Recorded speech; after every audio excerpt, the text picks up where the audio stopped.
there, and welcome to AfterBuzz Anime Reviews. We're cosplaying today because it's the finale. We're covering the ends of Fruits Basket, the end episodes, and we are going to discuss the amazingness that's Fruits Basket. We also had some people go to a really cool concert, and we'll tell you about it. Stay tuned. You're tuned in to AfterBuzz TV, the ESPN of TV talk. Now, let the buzz begin. What's up? Oh, we got the party music! Yes! Welcome to AfterBuzz Anime Reviews. We're talking Fruits Basket, episode 25-26, the end of the OG season. I know the new one's still going, and I actually kind of wanted to wait till we finish this one to dive into it. Well, we've watched a couple episodes, but I'm like, oh, now I can really commit. And we thought we would cosplay a little bit for it, because, you know, finale. My name is Kari Lane, and I'm dressed as Haru, so the cow, ox, whatnot, and a little bit on the gender bend, because I don't have short wigs, so it's the long ones. But yes, I'm super excited. All about the gender bend. Yes! And going down the line. I'm Veronica Valencia. I'm cosplaying as Kyo-sama because I am the president of the Cat Fan Club. Yes! Hi guys, it's Jaimi Gray. I'm playing Kyo, the Q version before he transformed to his true version. So this is what the ears are for. Right. And I'm Ollie Drennan, and I'm Momiji. Yay! You know, I love You're it. also your newest K-pop idol. I was going to say, Yes. it's very fitting for the later part of the show. Totally. So we'll dive right into this. First, how do we feel it's the end? How was it for you, Veronica, revisiting the end, and how was it for everybody new? Veronica? Yeah, for sure. I mean, obviously, these are the last 3 episodes are my absolute favorite of the original series. And it's kind of like, well, it's been nice getting to know members of the Soma family. Like, this is probably the episodes that everyone was most excited for. Like, oh my gosh, this is so cool when you're originally watching it. And then, you know, if you were watching it a couple years ago, it's also probably really sad that you're like, wait, this is how it ends? Mm-hmm. And knowing that there's not going to be anything more, but now it's totally different because if you're watching it now, yay, you got a reboot you can look forward to. Yeah. I totally agree with you. I think for these last episodes, it's exciting to know exactly how it ends. So then once seeing it how it ends, it's like, oh, like that's it. Okay, all right, everybody's fine. But I do wish I had seen a little bit more of like Hatsuharu and just a little bit more closure on some things as far as like some characters and where they end up. But overall, you know, I'm happy that it's ended in a good way. Yeah, I pretty much agree with you. I feel like there was something.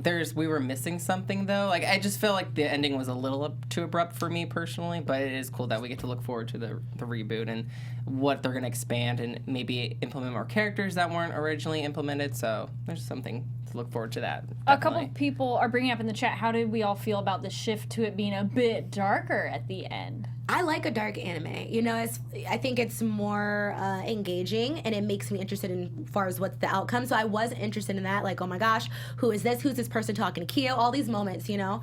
But I also know, like, had I been younger watching this, I would have been so into this anime. I would have loved every minute of it. I just think as I'm getting older, it's hard to question some things in a logical sense, and I have to just remember, like, Jaimi, it's an anime. You know, it's not real, it's fiction, so, you know, but overall, it was still good. Ollie, did you like the darker shift? Yeah, I wanted it to be even more darker, Yeah. honestly. Yeah. Not gonna lie. Yeah. Yeah. Well, that random, we have a live chat going, so welcome everybody in the live chat, and if you're watching it later, please comment down below your thoughts on this season and how it was to revisit it, or if you're new to it, what'd you think of it? That random J points out that I'm a little sad that this was really the start of Kyo's development, and then it ended. Yeah, Yes. I can agree with that. I'm definitely far more excited to check out the new season now, knowing that it's complete, because it does end like, what? Okay, That's it. like, Yeah. it wraps up the main problem, sort of, but it's still like, and it's not quite they lived happily ever after, because you're like, no, and we'll get to that, because there's a line at the end that I want to know everybody's thoughts on it. So, episode 25, True Form. So it picks up, luckily, right where we left off. I was like, when anime does that, I'm like, no, just pick up right where we were. And we get the original form plus some flashbacks, and I thought it was interesting. Let me know if they said this in the dub. They pointed out, the sensei says, only humans possessed And I'm like, so are there other options? Because he says only humans possessed by the Zodiac can turn into the true form.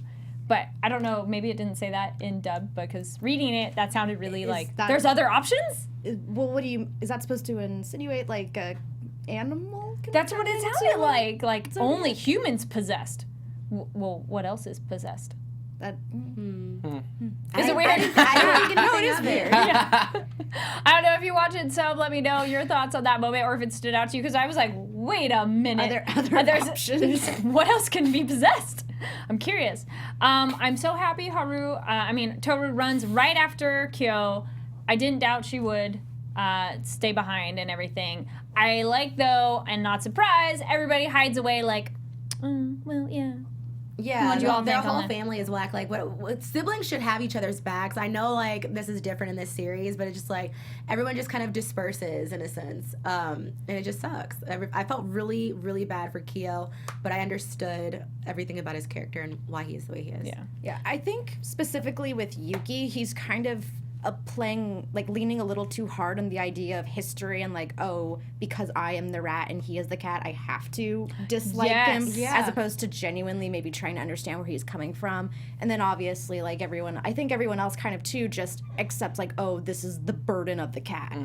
It translates to kind of like just like social norms. You have to follow social norms in order to maintain like a proper society or a proper family dynamic. But I obviously completely agree with that or disagree with that. So that was my perspective on it. No, I loved you brought up the Yuki Kagura thing of like, why do you guys fight? And I love her line of, well, I wonder who arranged for you to have that excuse. I'm like, oh, best burn, like, because why? And he kind of has that moment of, oh, I hadn't thought of it that way. Then we have, Akito is a jerk as always. I thought it was weird. Shigure shows up and he's kind of like, I'm like, dude, where did your cool go? Yeah. His cool has gone out the window these last episodes. It was really strange, too, seeing him like that. Everyone's characters just kind of flipped as far as what we knew them from.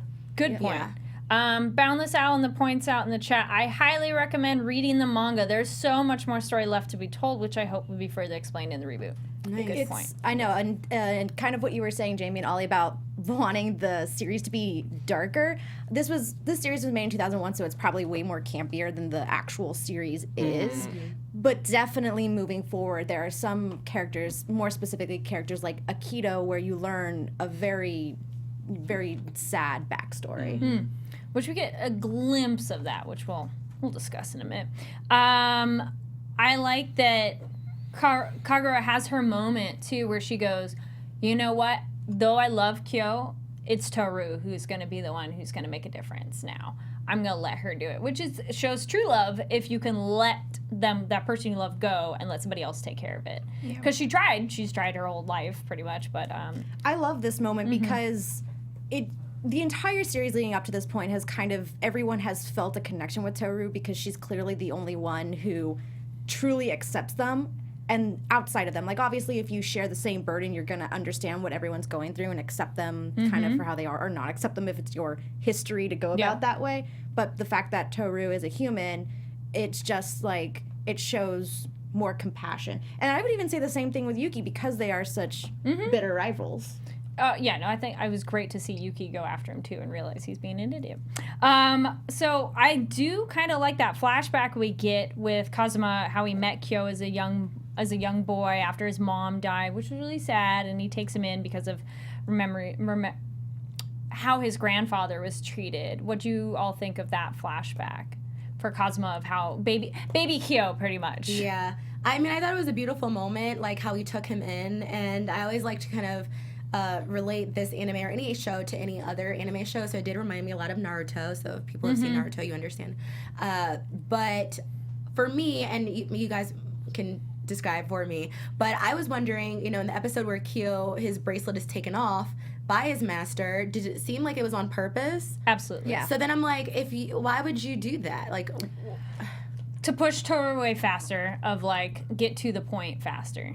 I just, I'm like, but you're supposed to be like his master and like his father figure. I was just like, ugh. I'm curious, did you see it as a negative thing or a positive thing? I thought it was a true testament. He was testing her to be neutral.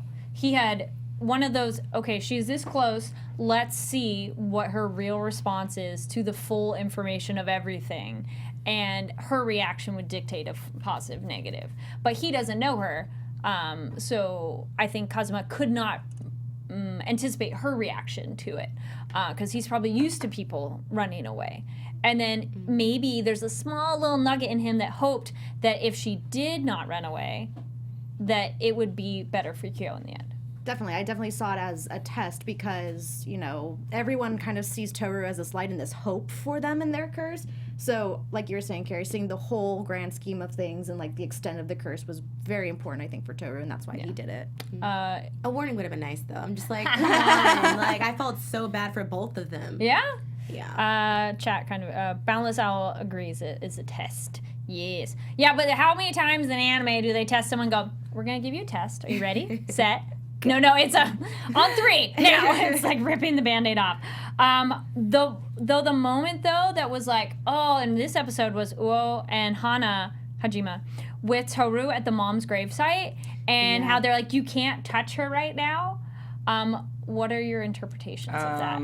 I felt like that was, I get like everything behind that. It was a little awkward to watch, I guess, in seeing, you know, Saki tackle Uo. Yeah.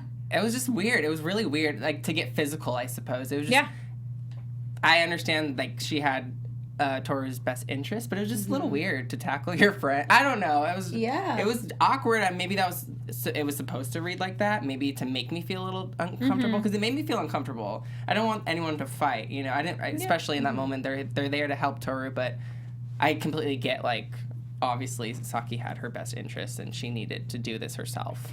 I wish you could have said more words and explained it. Yeah, because she was so confused by everything. Just be like, there's more going on. I will explain it later. Just you can't do this right now. You don't have to tackle me, and then you got all dirty and stuff. Like, it's raining. By the way, I love the rain. I think this is weird. I love the rain in this episode. Yeah. Because I thought it created such a great atmosphere of the depressing. It made you as a viewer kind of feel the emotions of the characters, because the rain was so depressing and it was this downpour of emotion. So I really enjoyed the rain in this episode. And how it stops later. Yeah. I like that too, but I liked how we see Tohru cry for the first time, like, for real. Like, we've seen her tear up, but she's literally, like, weeping. But I agree with you, Ollie. It was very awkward. I didn't understand. I'm just like, just explain. Calm down. You're at a gravesite. Like, I don't want them to fight. Yeah.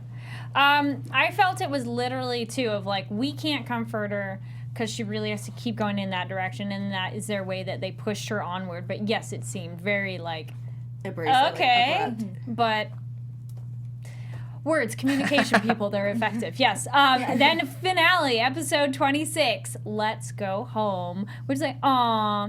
So yeah, poor Tohru's like super deflated at this point, and I was almost a little disappointed how like she was. Yeah, like, girl, you've been good this whole time and so much energy, and this is what like pops the bubble and makes you She needed a Captain Marvel moment. Yes. I don't think she was ever necessarily scared. I think I don't really think scared. Felt, you know, upset by how much Kyo was suffering. Seeing him that way, she was probably very like affected with how much he was suffering. And she is like she is a selfless person, so when someone's in pain and suffering, she feels that as well. Yeah. You know?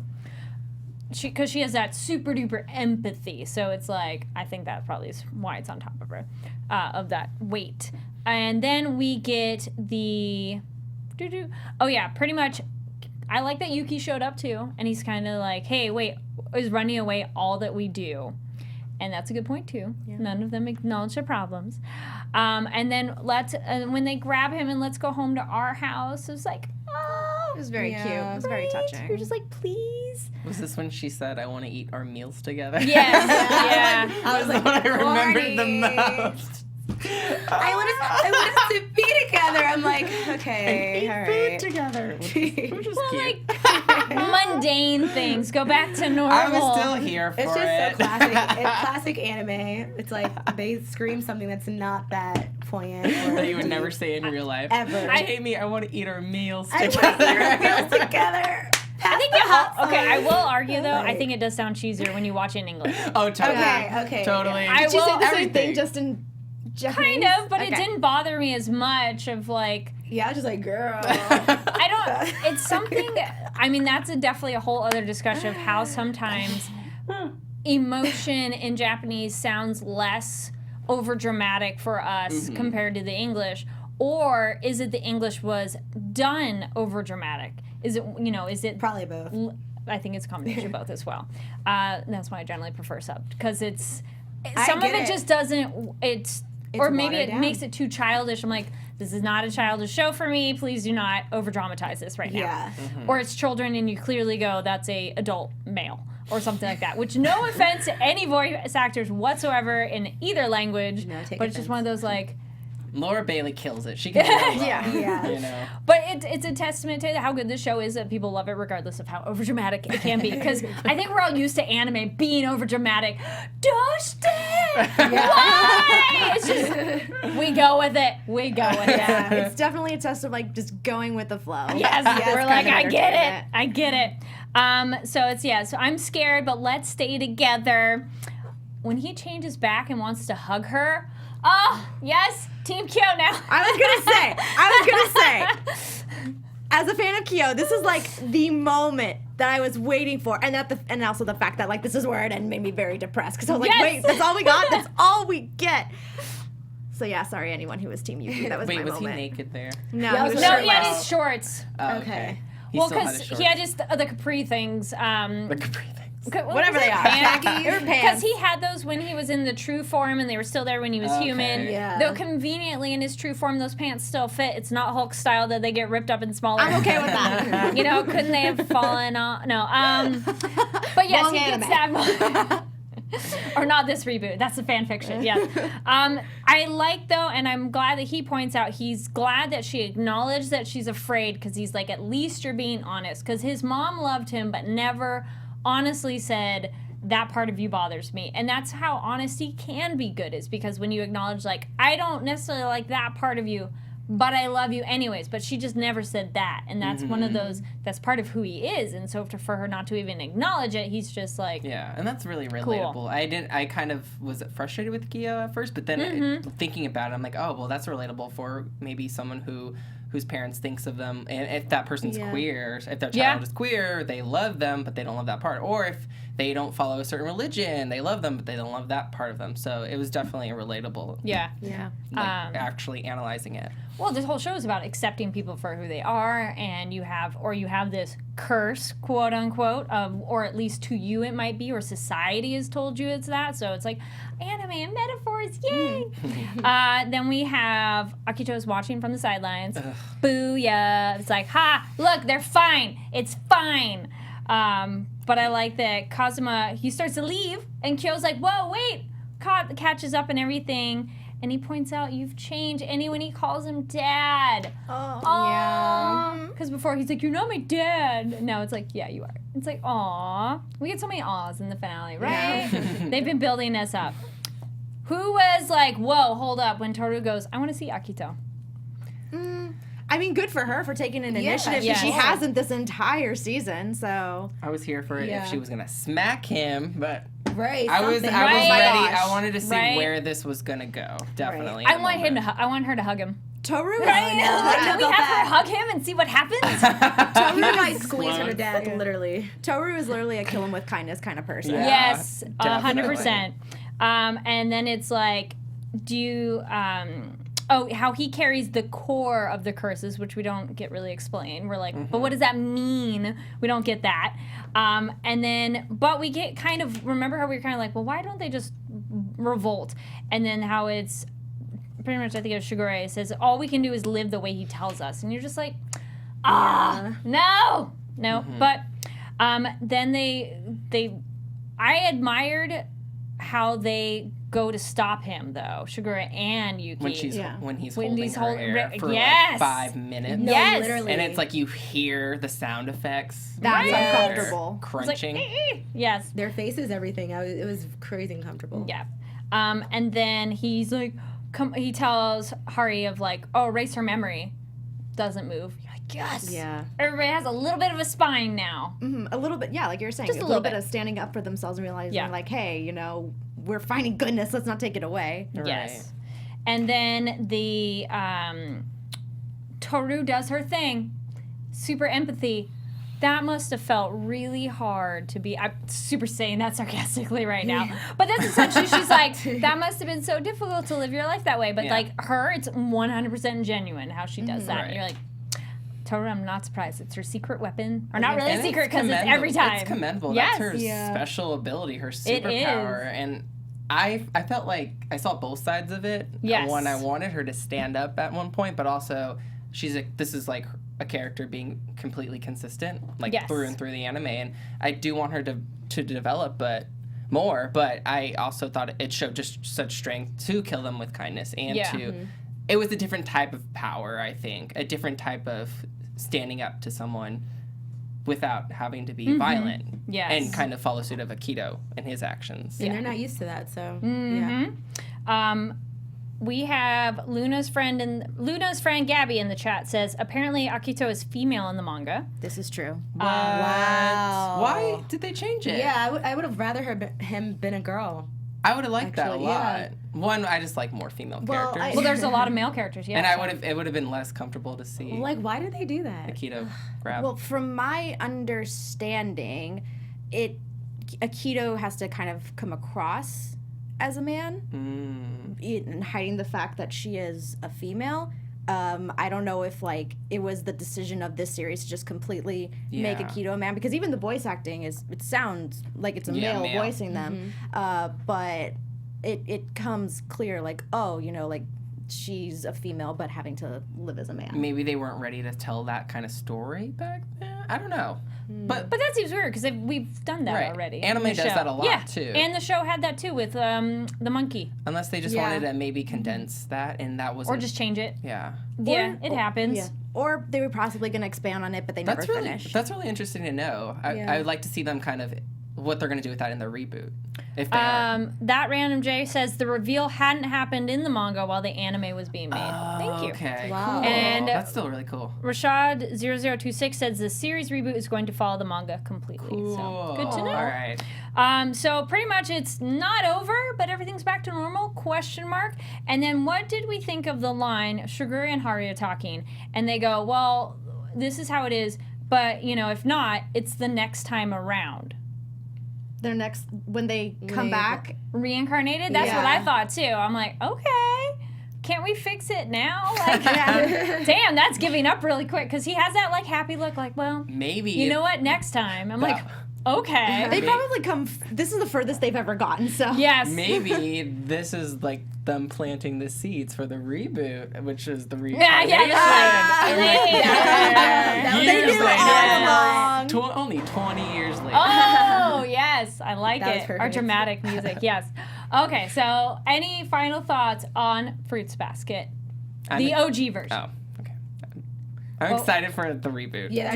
Now that we're finished. Yeah, and it's more modernized too, I think. Yeah. Well, the it'll be style definitely, which is mixed feelings. I kind of like the simplicity of the animals from the original, but damn, those people are hot now in that glossy and shiny. I'm like, ooh, they're so pretty. I'm like, oh, hi. Point me to Hatsuharu, please. Yeah. Hatsuharu, I love so pointy. Because, like, they're attractive in the original anime, too, but this is just, like, something about, they're more pretty. detailed. It's almost too pretty. They had a glow They up. glisten, yes. Yeah. They're glassy. All right. So we're all excited about the reboot. Check it out. It's on Crunchyroll. And it's by Funimation is releasing it. So those are 2 places to watch it. So our Japanese word of the day before we get into some other cool stuff. Fun one. It's Kyo, which Kyo can mean today. Hey. Yes. So it's Kyo, but the O has like the line over it, so it's more like Kyo. Kyo. Like the O's harder at the end rather than just Kyo. But that means today in Japanese. Kyo. Yes. Not sponsored, but totally highly recommend Duolingo. I've been doing that a lot more lately, and I'm like, oh, yay, because it builds you up on, and it's totally fine if you get answers wrong, but it helps you learn, it learns the letters and starts with simple words and then builds up. So highly recommend it, but not sponsored. All right, so a couple things. One, our next anime, can we get a drum roll?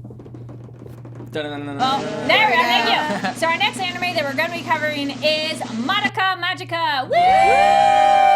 Yay! Super excited. It'll be our first magical girl show. We haven't quite done that yet. We also have a lot, and I mean a lot, of the voice actors and director coming in, spaced out through the course of it. So be sure to tune in because you'll be able to ask some questions live. So super excited for this show.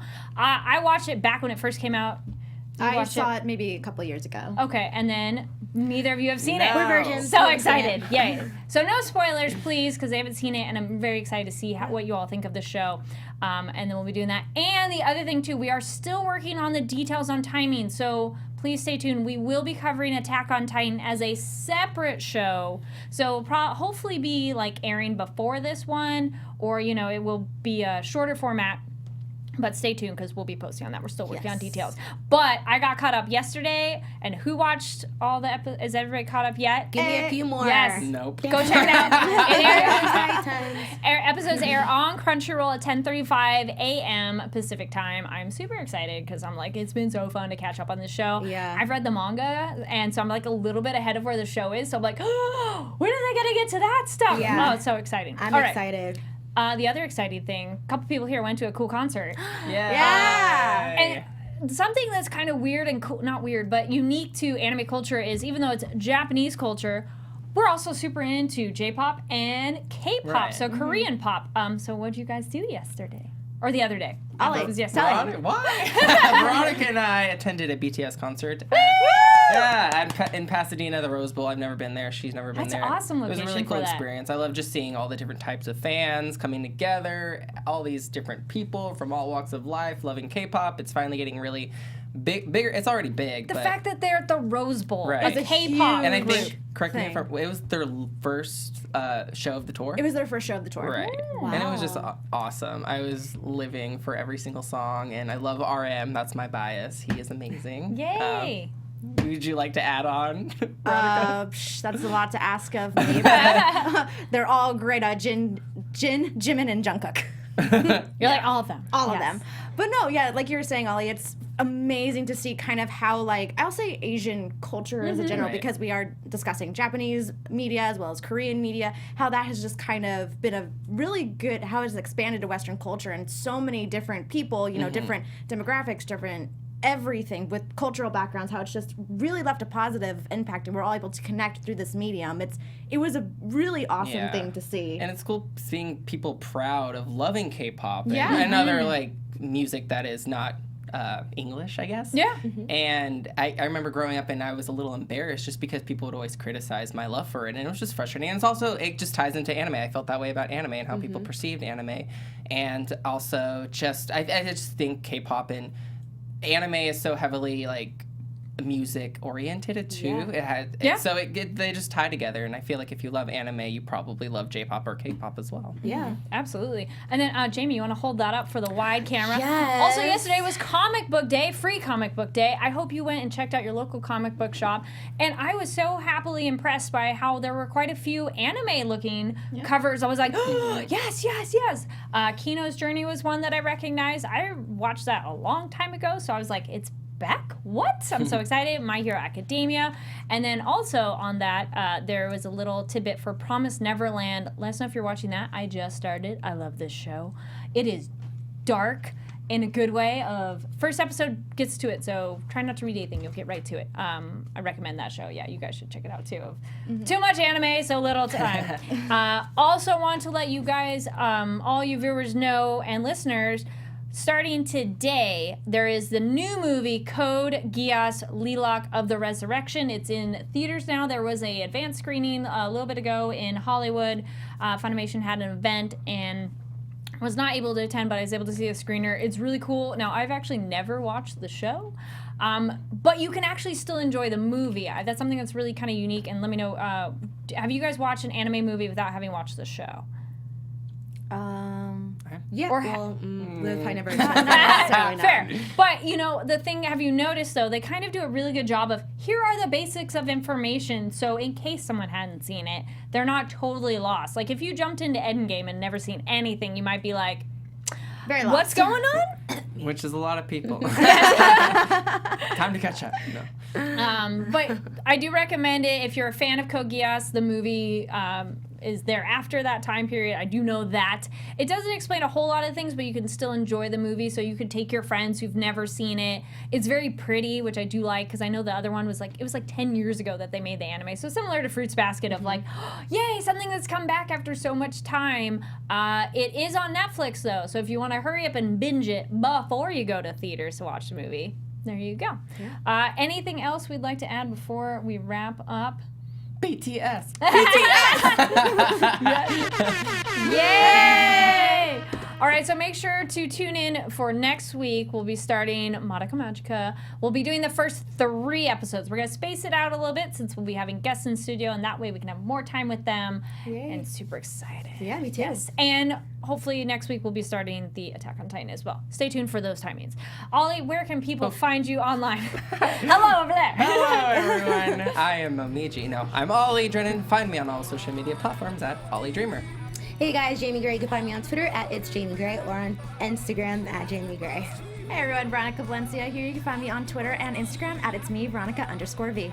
And my name's Kari Lane. You can find me online at Kari D Lane. That's KARIDLANE. And also be sure to follow us on Twitter. Us as the panel, and the show is ABTVanime. We've been posting all kinds of press release info related to Anime Expo. That's coming up soon. As well as re-showing our videos from last year, because guess what? We will be there. So we're super excited for that. And all kinds of other good stuff on ABTVanime. We'll see you next week. Sayonara! Our founder, Kevin Undergaro, and me, Maria Menounos, would like to thank you for tuning in to AfterBuzz TV. Remember, we're not just the first, we're the biggest in the world, and we're the only destination for all your favorite TV shows. Whatever you crave, we've got it. So go to AfterBuzzTV.com and check out our lineup. Buzz you later. The views expressed herein are those of the hosts only and do not necessarily reflect the views of AfterBuzz TV or its owners or principals.